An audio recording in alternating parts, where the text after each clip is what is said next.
राकेश अपनी माँ रेखा के साथ एक गांव में रहता था। राकेश के पिता का देहांत हो चुका था। रेखा गांव के घरों में काम करने जाती थी, उसी से दोनों का गुजारा होता था। एक दिन राकेश ने अपनी माँ से कहा, माँ तुम इतनी मेहनत करती हो, मुझे बिल्कुल अच्छा नहीं लगता। मैं अपनी पढ़ाई छोड़कर कुछ काम ढूंढ लेता हूँ। यह सुनकर रेखा रोने लगी। उसने कहा, बेटा कुछ दिनों की बात है, तू पढ़ लिख कर अच्छी नौकरी करने लगेगा तो मुझे काम करने की ज़रूरत नहीं पड़ेगी, फिर मैं तेरी शादी कर दूंगी। बहू के आने पर मुझे आराम ही करना है, तू अपनी पढ़ाई पर ध्यान दे। राकेश माँ को बहुत समझाता है, लेकिन रेखा उसकी बात नहीं मानती।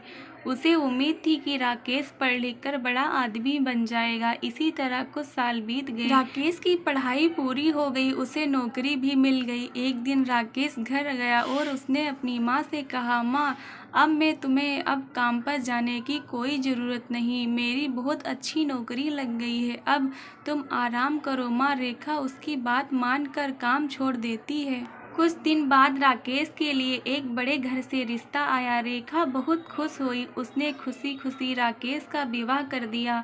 अपनी नई बहू रूही को पाकर रेखा बहुत खुश हुई। वह अपनी बहू को कोई काम नहीं करने देती, सारा काम स्वयं करती। रूही सारा दिन बैठी रहती। एक दिन राकेश ने अपनी माँ से कहा, माँ तुम रूही से भी कुछ काम करवाया करो, इस उम्र में तुम काम करती हो और रूही बैठी रहती है। यह सुनकर रूही ने कहा, मैंने तो माँ जी से कई बार कहा है काम करने के लिए, लेकिन ये सब अपने आप करना चाहती है। राकेश के कहने पर रूही अगले दिन से रेखा के साथ घर के काम करने लगी।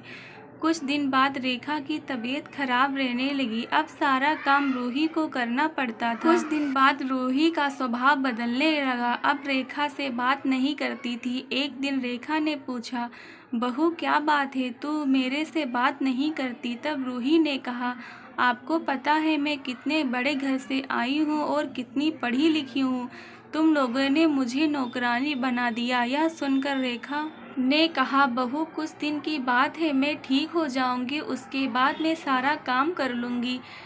लेकिन अभी तो मैं बिस्तर से उठ नहीं पा रही हूँ। तब रूही बोली, हाँ यह सब बहाने मैं खूब समझती हूँ, मैंने काम करना शुरू किया तो आपने सारा काम मेरे ऊपर डाल दिया।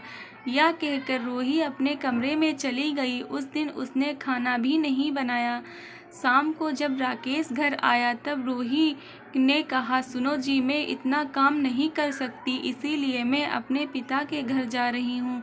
तुम्हें अपनी माँ की सेवा करनी है तो करो, मुझसे यह सब नहीं होगा। यह सुनकर राकेश गुस्से में बोला, मैंने शादी अपनी माँ को आराम देने के लिए की थी, अगर तुम घर का काम नहीं करोगी तो माँ इस बीमारी में कैसे काम करेगी। यह सुनकर रूही गुस्से में अपने घर जाने के लिए चल दी। तभी रेखा ने उसे रोका और कहा, बहू इस घर को छोड़कर मत जाओ, मैं सारा काम कर लूँगी। रूही फिर भी नहीं मानी और अपने पिता के घर चली गई। उसके जाने के बाद रेखा रोती रहती। राकेश कहता है, माँ तुम क्यों रो रही हो, उसका गुस्सा कम होगा तो वह आ जाएगी। यह सुनकर रेखा कहती है, बेटा तू अभी उसे लेकर आ और जब तक वह नहीं आएगी तू भी उसके साथ रहना। राकेश कहता है, माँ तुम्हें इस हाल में छोड़कर कैसे जा सकता हूँ, लेकिन रेखा कहती है, तुझे मेरी कसम, नहीं तो मैं अन्न जल त्याग दूंगी और मर जाऊंगी। रेखा की जिद के आगे राकेश हार जाता है और रूही को लेने उसके घर पहुँच जाता है।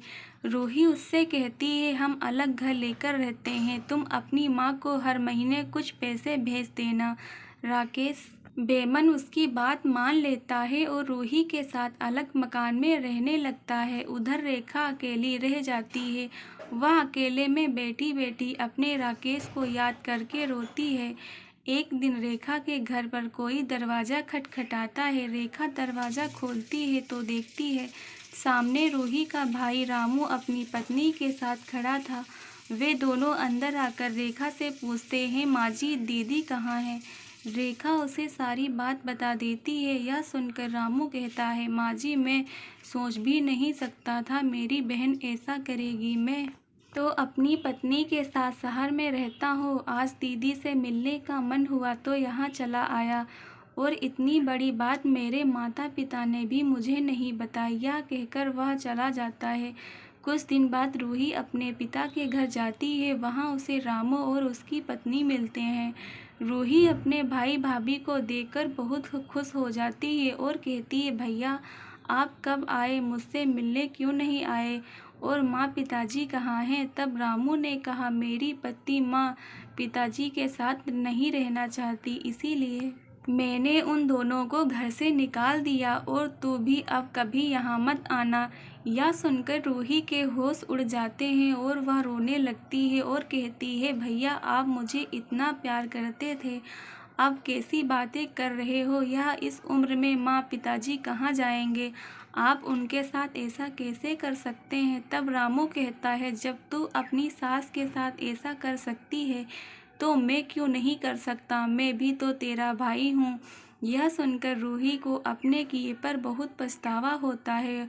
वह भागकर अपने घर पहुँच जाती है और राकेश के पैरों में गिर जाती है। राकेश के पूछने पर वह सारी बात उसे बता देती है और कहती है, मुझे माफ़ कर दो और माँ जी के पास ले चलो, मैं उनसे माफ़ी मांग लूँगी।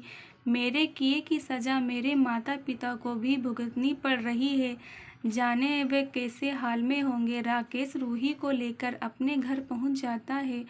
घर में घुसते ही रूही रेखा के पैरों में गिर जाती है और अपने किए व्यवहार के लिए माफ़ी मांगती है। तभी दूसरे कमरे से रामू अपनी पत्नी और माता पिता के साथ बाहर आता है।